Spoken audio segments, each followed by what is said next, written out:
It was an ordinary morning in New Orleans. André Rieu walked alone through the historic streets of the French Quarter, wearing his long coat with coffee still warm in his hands. No orchestra, no applause, only the sound of St. Louis Cathedral bells striking 9. He cherished these moments of anonymity. The city seemed to breathe with him, until, while crossing Royal Street, he stopped in his tracks. A man, sitting on the ground next to a storefront, was trying to adjust a rusty oxygen cylinder. The metallic sound of the valve mingled with the noise of passing cars. André looked over curiously, and the coffee fell from his hands. The face, despite the wrinkles and wild beard, was impossible to forget. "My God, Thaddeus?"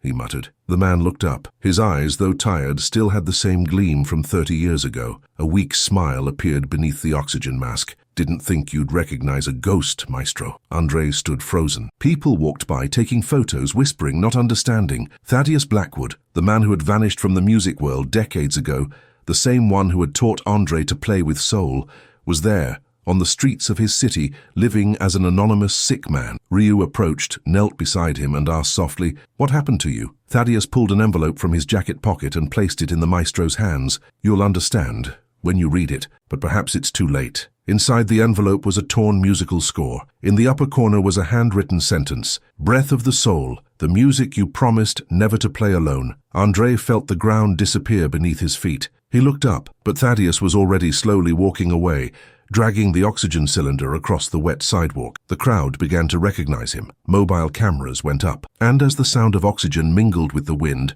André stood in the middle of the street, score in his hands, realizing that the past may have just returned to confront him before the entire country. 2 days before that encounter, André Rieu had awakened early, as he always did when in New Orleans. The late spring sun came through the windows of his studio, reflecting on hundreds of scores stacked on the table. The maestro spent hours there, adjusting notes, revising arrangements, preparing for the new tour starting in Chicago. But that day seemed different. Since the previous evening, a strange restlessness accompanied him. He had slept little, dreaming of something he couldn't explain. An old fragile melody kept returning to his thoughts, a series of notes he didn't immediately recognize, but that sounded familiar. As his fingers glided over the piano, trying to remember where that music came from, he heard the clock strike 9, time for coffee. André put on his coat, donned a hat, and decided to walk to the French Quarter, his favorite neighborhood. He loved mingling with the locals, smelling the aroma of fresh beignets, hearing the morning conversations in that distinctive Louisiana accent. Few recognized him without his violin,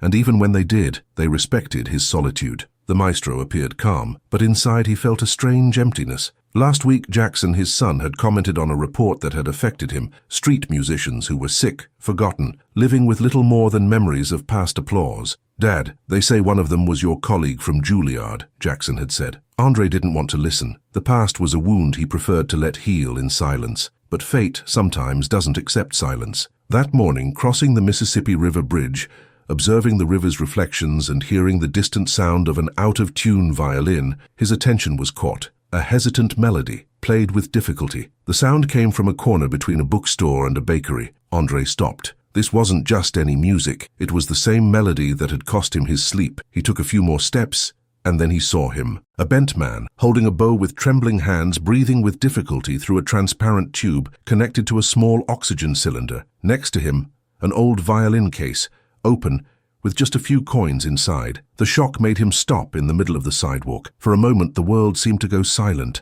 The sound of cars, the murmuring of people, even the birds singing. The man looked up, and in that second, 35 years of history came back at once. It was Thaddeus Blackwood, the same Thaddeus who had helped him overcome his first great artistic crisis in 1988. The man who had taught him what it truly meant to play with soul, and also the one who mysteriously disappeared months after a performance in Carnegie Hall, taking with him a melody they both had sworn never to play without the other, "Breath of the Soul." André stood motionless.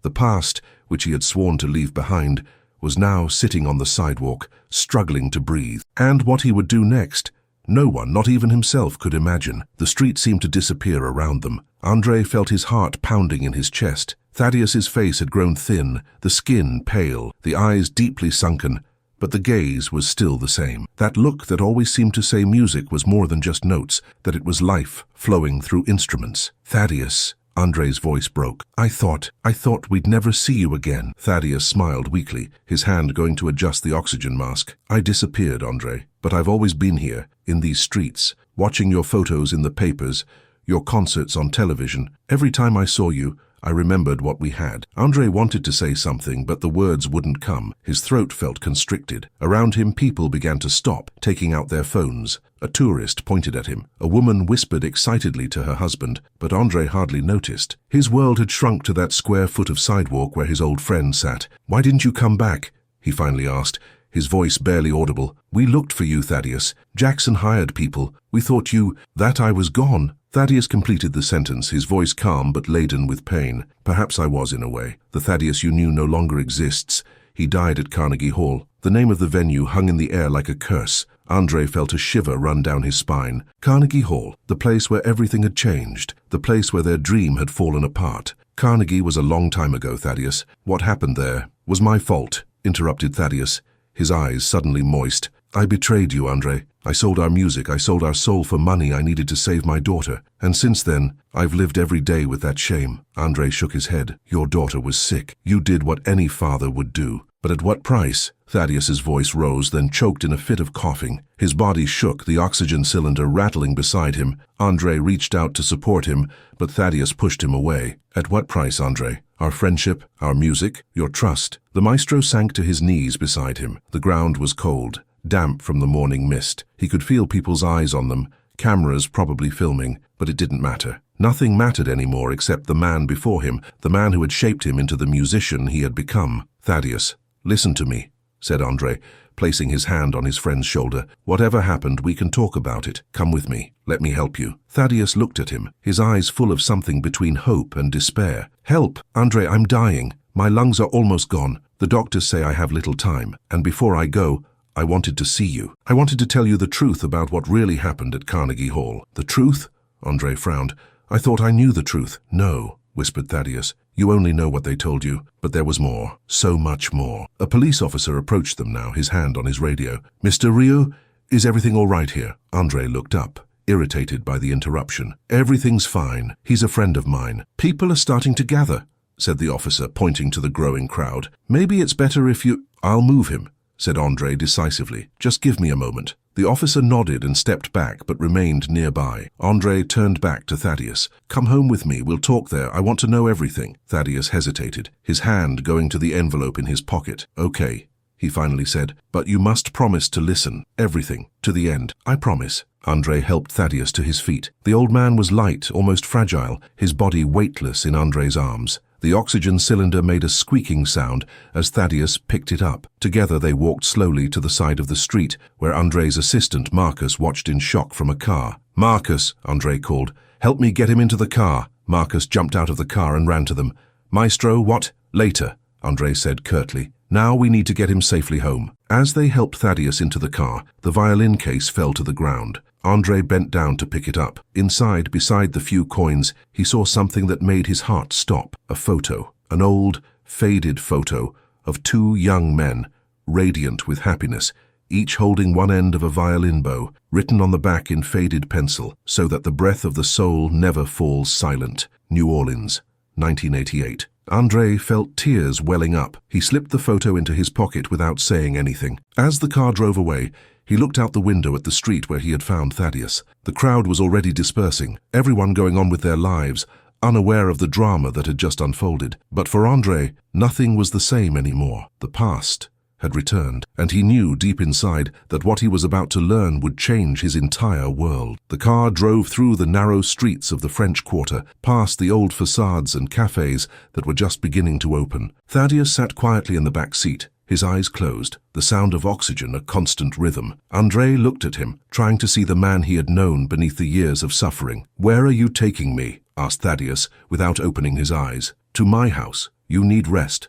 And I need answers." Thaddeus smiled weakly. "Answers. Everyone wants answers. But are we ready for the truth?" The car stopped in front of a large house on the edge of the garden district. It was an old mansion with tall windows and a garden full of blooming roses. Jackson, André's son, stood at the door, his face a mixture of confusion and concern when he saw his father getting out with a stranger who could barely walk. "Dad, what?" "Not now, Jackson." André's voice was stern. "Help me bring him inside." Together they brought Thaddeus to the living room, a spacious area filled with bookcases, violins on the walls, and a grand piano in the corner. Thaddeus looked around, his eyes filling with something between admiration and sadness. "You've built a beautiful life, André," he said softly. "Everything we dreamed of, you achieved it." André set the oxygen cylinder next to a chair and helped Thaddeus sit down. "Not everything, I lost you." Jackson came in with a glass of water. "Dad, who is this?" André looked at his son, then at Thaddeus. "This is Thaddeus Blackwood. He was my teacher,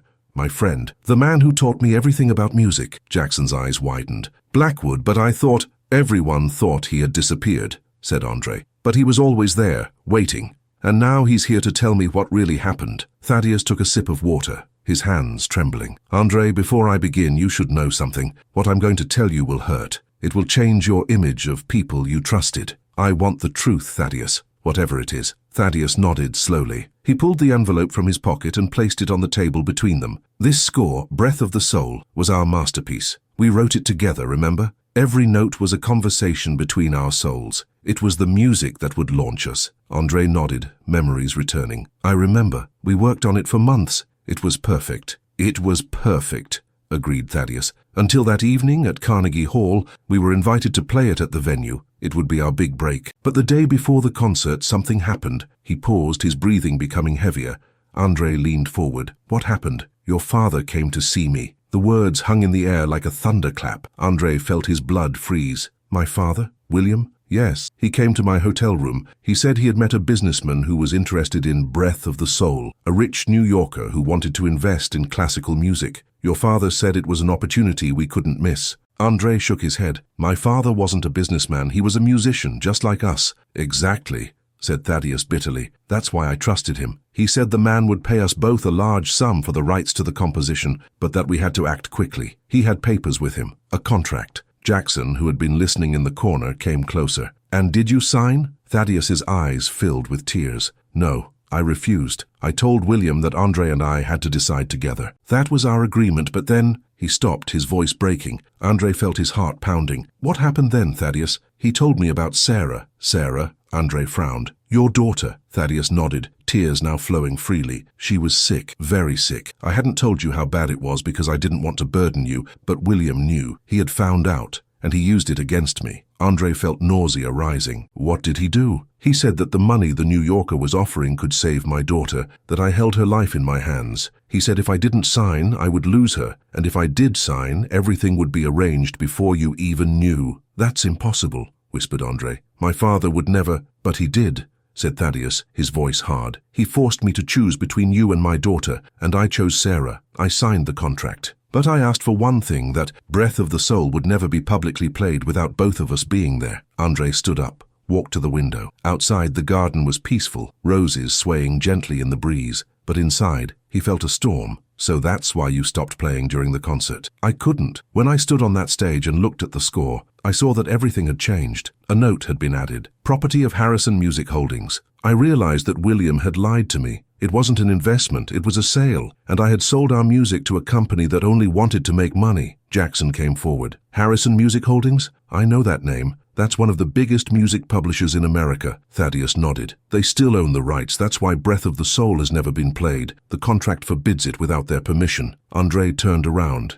his face pale. "So, all these years you thought I had betrayed you," said Thaddeus. "But in reality it was your own father who betrayed us both." The room was silent. Only the sound of oxygen filled the emptiness. Jackson looked at his father, waiting for a reaction. But André stood frozen, his world falling apart. "Why didn't you tell me?" he finally asked, his voice barely a whisper. "Because I was afraid," confessed Thaddeus. "Afraid you wouldn't believe me, afraid it would destroy your career, and afraid that Sarah would suffer if the truth came out." "And Sarah, is she still alive?" Thaddeus's face darkened. "I don't know. After Carnegie Hall, I lost contact with her. Her mother took her back to Kentucky, and I collapsed. I couldn't play anymore. I couldn't even look at myself in the mirror, so I disappeared. I thought if I erased myself, the pain would stop." André walked back to his chair and sank into it. "And my father? What happened to him?" "He continued to be successful," said Thaddeus.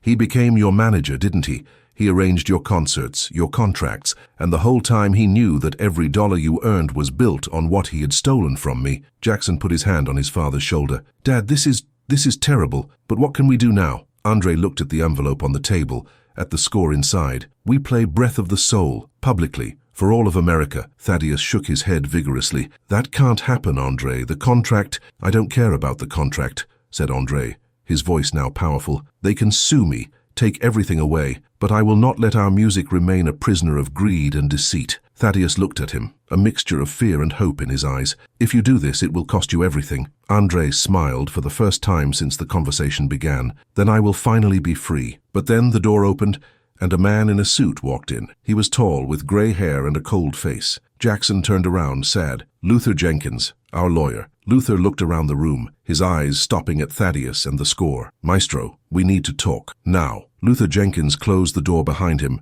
and walked with determined steps to the middle of the room. His face was tight, professional, but there was something in his eyes that made André shiver. Maestro, Luther began, his voice calm but commanding. I heard from Marcus that you brought someone in. May I ask who this man is? André stood up, his body between Luther and Thaddeus. This is Thaddeus Blackwood, an old friend. Luther's eyes narrowed. Blackwood? The name sounds familiar. It should, said André. Thaddeus and I wrote Breath of the Soul together. The reaction was immediate. Luther's face contorted, and he took a step back as if he had been struck. No, please tell me this isn't true. It's true, said Thaddeus from his chair, and we plan to play it. Luther quickly turned to André. Maestro, you cannot do that. The contract with Harrison Music Holdings is still valid. If you play that music publicly without permission, they will sue you for millions. They will destroy your entire career. André crossed his arms. Let them try. Dad, wait, said Jackson, coming forward. Let's think about this. There must be another way. Luther nodded quickly. Exactly. We can negotiate with Harrison. Maybe we can come to an arrangement, buy back the rights. For how much? Asked André. Luther hesitated. I would need to inquire, but probably millions of dollars. That music has become valuable due to your reputation, Maestro. They know you want it. Thaddeus laughed bitterly. Of course they know that. That's why they bought it in the first place. Luther looked at Thaddeus with obvious contempt. And you, Mr. Blackwood, why come forward now after all these years? Is this an attempt at blackmail? Luther! André's voice cracked like a whip through the room. Don't you dare accuse him. Thaddeus is here because he's dying. He has nothing to gain. The words hung heavy in the air. Luther's expression softened somewhat, but his determination remained. Then he has even less reason to risk everything you've built, Maestro. Think about your orchestra, your musicians who depend on you. Think about the thousands of people who have bought tickets for upcoming concerts. If Harrison attacks you, you lose everything. Jackson nodded slowly. He's right, Dad. This isn't just about you. So many people depend on you. André walked to the window, his hands folded behind his back. Outside, the sun was beginning to break through, casting long shadows across the garden. He thought about all the concerts, the faces in the audience, the joy that music brought. But he also thought about Thaddeus, sitting on that cold street with only a violin and his memories. I understand your concerns, he finally said, but sometimes doing what's right is more important than doing what's safe. Luther stepped forward. Maestro, with all due respect, this is not a question of right or safe. This is a question of survival. If Harrison wins in court, and they will, you will not only lose money, you will lose your name, your reputation. Everything you've worked for will disappear. Perhaps, said André, turning around, but I'll be able to look in the mirror and recognize myself. At that moment, Thaddeus began to cough violently. His body convulsed, the oxygen mask shifting. Jackson ran to him, helped him straighten the mask. When the coughing stopped, Thaddeus was pale, his breathing irregular. Thaddeus, you need to rest, said André, alarm in his voice. No, gasped Thaddeus. I need to show you something. Jackson, in my inside pocket there's another envelope. Please get it. Jackson hesitated, looked at his father, who nodded. He carefully retrieved the envelope. It was yellowed, sealed with red wax that had cracked with time. What is this? Asked Jackson. The original contract, said Thaddeus, that William made me sign. I always kept a copy, hidden. I thought I might need it someday. Luther snatched the envelope from Jackson's hands and tore it open. His eyes scanned the papers quickly, his face growing paler. This cannot be true. What is it? Asked André. Luther looked up, his eyes wide with disbelief. According to this document, the sale was invalid. The signature here, he pointed, is not Mr. Blackwood's. It's a forgery. The room fell silent. André felt his heart skip a beat. What do you mean? I mean, said Luther slowly, that someone forged Thaddeus's signature. The original contract is a fraud. Thaddeus closed his eyes. I knew it. I knew something wasn't right. But William assured me that everything was legal, that he had experts who had checked it. Who would have forged it? Asked Jackson. Luther looked at the document again. I'm not a handwriting expert, but this looks... He paused, his eyes focusing on a small notation in the margin. This is William Rieu's handwriting. André felt as if the ground had fallen away beneath him. My father forged Thaddeus's signature? It appears so, said Luther softly. He sold the music without Thaddeus's consent and forged the contract to make it look legal. Jackson gripped the table. This means Harrison never legally owned it. The entire transaction was based on fraud. Luther nodded slowly. Theoretically, yes, but proving this after so many years would be complicated. We would need experts, witnesses. I am a witness, said Thaddeus weakly. I was there. I can confirm what happened. Your word alone will not be enough, said Luther. We need more evidence, documents, letters, something that confirms William's involvement. André walked to his desk and opened a drawer. He pulled out an old wooden box, marked and worn. After my father's death, I found this. I never opened it, I couldn't, but now... He placed the box on the table and opened it slowly. Inside were stacks of letters, all in his father's handwriting. André picked one up, began to read, and his face darkened. What does it say? Asked Jackson. André's voice trembled as he read, Dear William, I understand the transaction is sensitive, but we agree that this music is valuable and that young Blackwood doesn't have the vision to let it grow. You have my assurance that all paperwork will be clean. No one will ever know. Sincerely, Frederick Harrison. The room exploded with sounds. Jackson cursed softly. Luther grabbed the letter and studied it. Thaddeus buried his head in his hands. They worked together, whispered André. My father and Harrison planned this from the beginning. This changes everything, said Luther, his professional mask returning. With this letter and the forged contract, we can prove that Harrison knew about the fraud. Their claim to breath of the soul is void. So we can play it?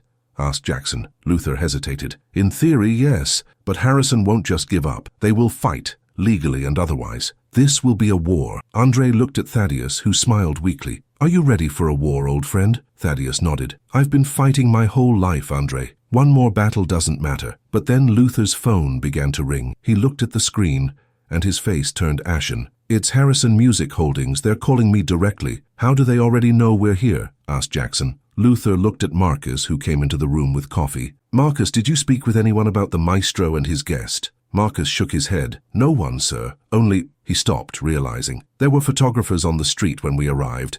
They took pictures of the maestro helping Mr. Blackwood. They're already online, said Luther, checking his phone. André Rieu reunites with missing musician. The press has it everywhere. André smiled grimly. Good. Let all of America know. Let them see what really happened. Luther's phone kept ringing. He looked at André. What do you want me to say? Tell them we know their game. Tell them the truth is coming out. And tell them that Breath of the Soul will be played, whether they like it or not. Luther swallowed, then answered the phone. Jenkins speaking. Yes, I represent Maestro Rieu. No, we're not interested in negotiating, because we have evidence that your claim is fraudulent. Yes, I said fraud. And if you sue us, we will countersue for decades of illegal profits. Good day. He hung up, his hand trembling. That was intense. What did they say? Asked Jackson. They threatened immediate legal action. But when I said the word fraud, the tone changed. They asked for time to investigate internally. What does that mean? Asked André. Luther smiled for the first time. It means they're afraid. They probably knew about the fraud or suspected it. And now that we have evidence, they can't afford for it to become public. Thaddeus slowly stood up, supported by Jackson. So what's our next step? André walked to his piano and placed his hands on the keys. We prepare. In 3 days, there's a major concert in Jackson Square. It will be broadcast live on national television, and there, for all of America,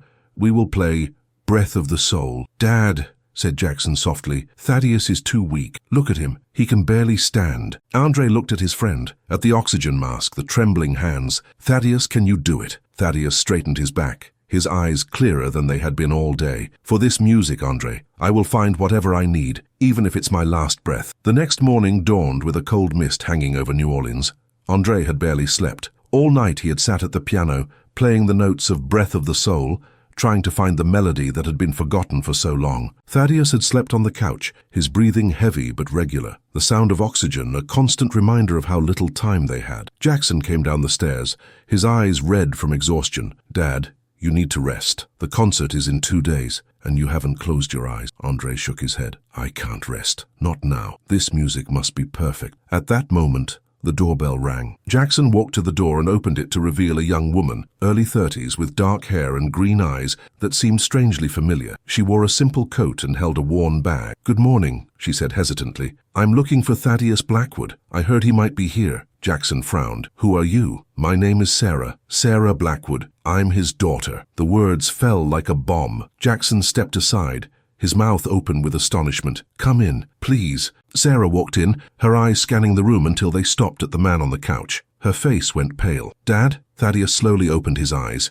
When he saw her, his eyes filled with tears. "Sarah, my little Sarah." She ran to him, fell to her knees beside the couch. "I thought you... They told me you were gone. Mom said you had left us." "I couldn't come back," whispered Thaddeus, his hand reaching for her face. "I was too ashamed. I had lost everything, except the hope that you would be happy." André stood up from the piano, moved by the scene. "Sarah, I'm André Rieu." She looked up, wiped away her tears. "I know who you are. The whole world knows who you are. But my father, he disappeared from my life." "Why?" Thaddeus's voice broke. "Because I wanted to save you. I did something terrible to protect you, and I couldn't live with what I had done." "What did you do?" asked Sarah. André intervened. "That's a long story. But in short, your father sacrificed everything to help you when you were sick. And in that process, he lost his music, his friend, himself." Sarah looked from André to her father. "I remember being sick. I was 5. The doctor said I needed an experimental treatment that Mum and you couldn't afford. And then suddenly there was money. Mum said it was a miracle." "It wasn't a miracle," said Thaddeus softly.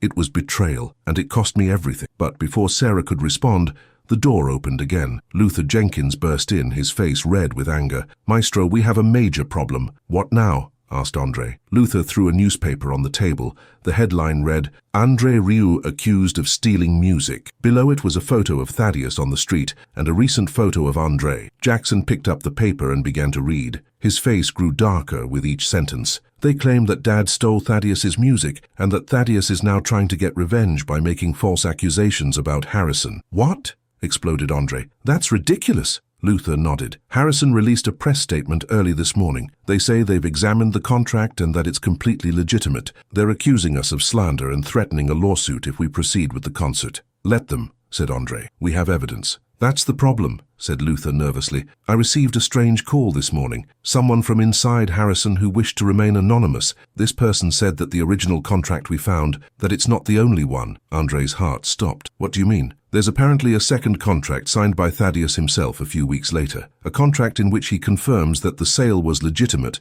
and that he has no claim to breath of the soul." Thaddeus shook his head vigorously. "That's impossible. I never signed such a thing." Luther looked at him directly. "Are you sure? Perhaps in a moment of weakness or under pressure." "I swear it," said Thaddeus. "I would never—" He stopped, his eyes growing wide. "Wait, there was something. A month after Carnegie Hall, William came to see me. He said there was paperwork to finalize the situation with Sarah's treatment, medical documents. I signed without reading because I was so tired, so broken." André felt anger bubbling up. "He made you sign a new contract under the guise of medical papers." Luther nodded grimly. "If that's true, and Harrison can produce that contract, then our evidence is worthless. It doesn't matter that the first contract was forged if there's a second, legitimate contract." Sarah stood up, her face hard. "So you're saying these people manipulated my father, used his desperation to make him give away his own music?" "Exactly," said Jackson. "And now they're trying to make it look like he's lying?" "Yes," confirmed Luther. Sarah walked to the window, her fists clenched. "Then we have to prove he's telling the truth. There must be someone who knows what really happened." André thought. William had an assistant at that time, a young man named Tobias Clayton. He handled all the paperwork for my father. Luther's eyes lit up. "If we can find Clayton and he's willing to testify—" "Where is he now?" asked Jackson. André shook his head. "I have no idea. After my father's death, we lost contact." Sarah pulled out her phone. "Let me search. I'm a journalist. I know how to find people." As Sarah began typing, Luther's phone rang again. He looked at the screen, and his face turned ashen. "It's Melanie from PBS. The journalist who's going to cover the concert." "Answer it," said André. "She probably wants a comment." Luther switched to speakerphone. Jenkins speaking. A woman's voice came through, professional but curious. "Mr. Jenkins, I'm calling about the accusations in the newspaper. Is it true that Maestro Rieu stole music from Thaddeus Blackwood?" "Absolutely not," said Luther decisively. "The opposite is true. Mr. Blackwood was deceived by—" "I'd like to hear both sides," interrupted Melanie. "Would it be possible to arrange an interview with both Maestro Rieu and Mr. Blackwood before the concert?" André took the phone. "This is André Rieu. Yes, we will talk, but only if we can tell the full truth without censorship." "Guaranteed," said Melanie.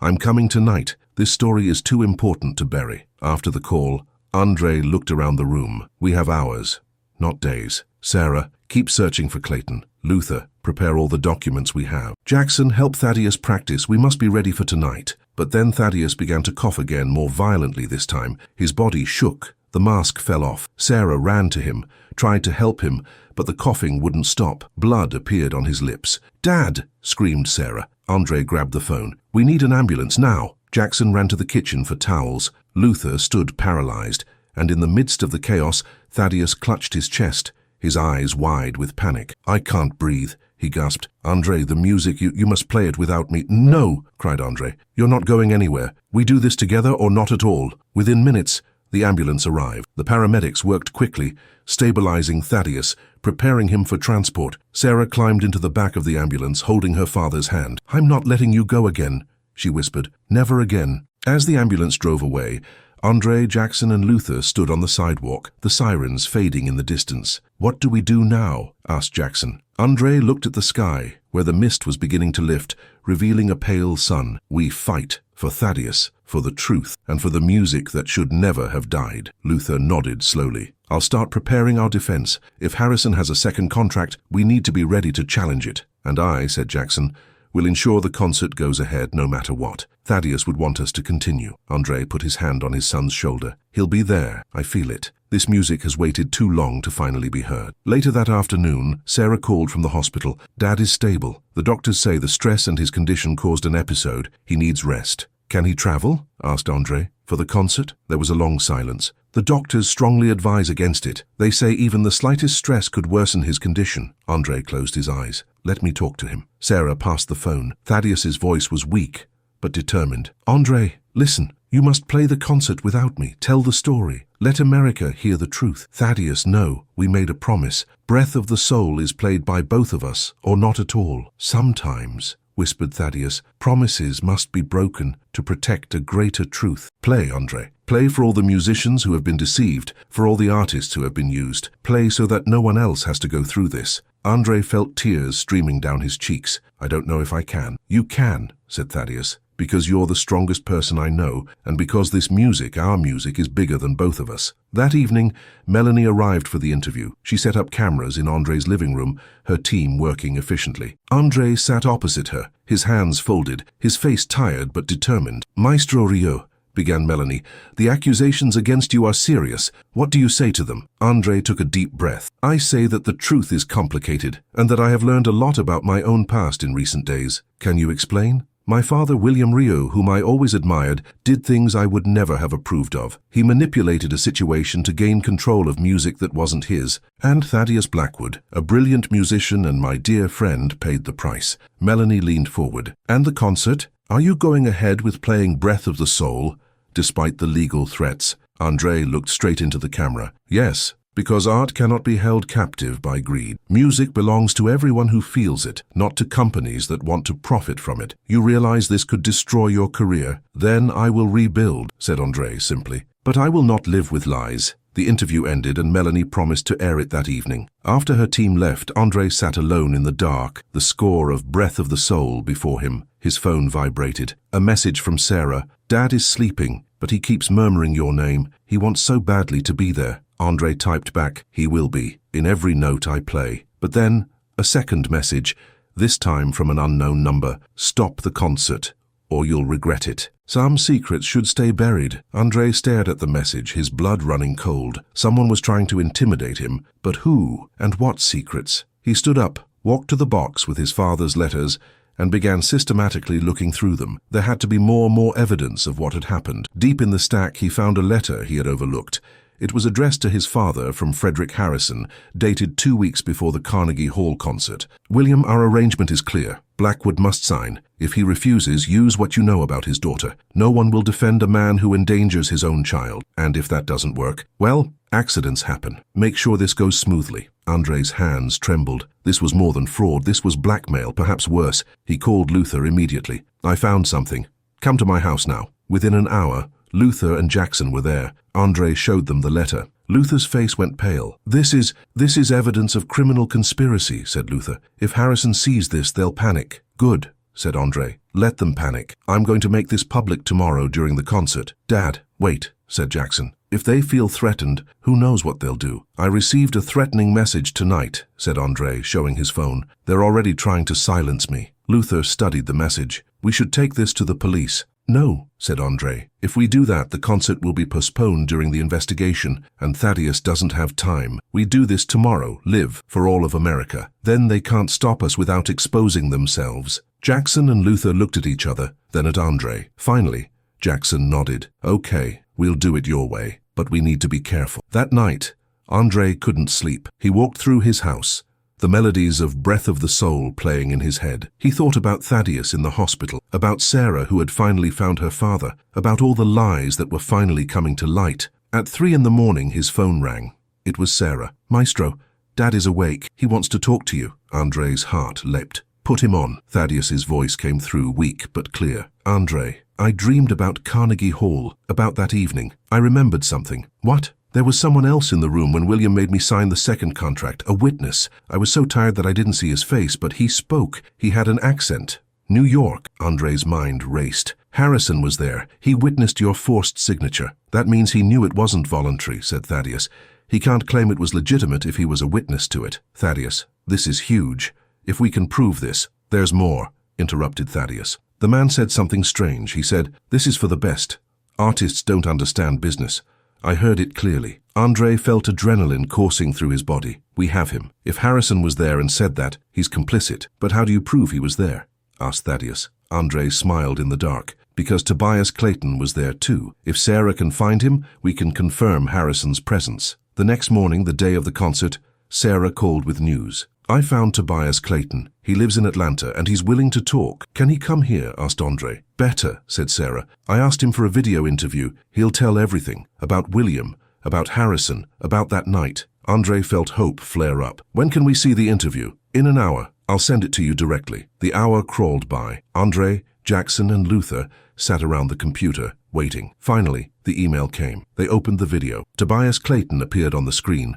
Older now, but recognizable. His voice was calm but regretful. I've been living with this guilt for years. I was William Rieu's assistant, and I was there when he forced Thaddeus Blackwood to sign that contract. Frederick Harrison was also there. They threatened Thaddeus, said his daughter wouldn't get the treatment she needed if he didn't sign. I was ashamed, but I was young and afraid of losing my job. I've never forgiven what we did to that man. And if my testimony helps set this right, it's the least I can do. The video ended. The room was silent. Then Luther began to smile, for the first time in days. We've got them, he said. With this testimony, the letters and the forged contract, we can prove that Harrison committed fraud. They don't have a leg to stand on. André stood up, his face determined. Then it's time to end this. Tonight, America doesn't just hear music. They hear the truth. Jackson Square was transformed into a sea of lights. Thousands of people filled the plaza. Cameras were set up everywhere, ready to broadcast the concert live. Backstage, André Rieu stood in his tuxedo, his hands trembling slightly. Jackson approached him with a phone. Dad, Sarah's calling from the hospital. Sarah? Maestro, the doctors won't let Dad leave, but I've arranged a live connection between the hospital and the stage.